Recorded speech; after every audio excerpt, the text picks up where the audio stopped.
जो पेशेंट है मेरे पास एक, कितनी उम्र है आपकी? मेरी 42 है सर। कहाँ घर आपके? मेरे सथाना तहसील फतेहपुर। अच्छा, तो खांसी आ रही है इनको 5-6 महीने से, बलगम वाली? सर बलगम ज़्यादा है, खांसी कम है। कहाँ कहाँ से दवाई खाई है आपने? मैंने तलवाड़ा से भी ले ली है, सभी जगह अपने जहाँ भी गया हूँ, मणि महेश तक, सब भरमौर तक ले ली।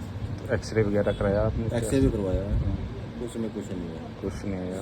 हाँ जी। क्या क्या दवाई खाई आपने, कुछ आपको है उसका उसका? नाम तो नहीं है, वो जो भी आता है, जैसे खांसी की। एंटीबायोटिक हाँ वगैरह? जी, हाँ, खांसी की भी शीश होती बोतल वगैरह जो भी, बाकी एंटीबायोटिक पूरी।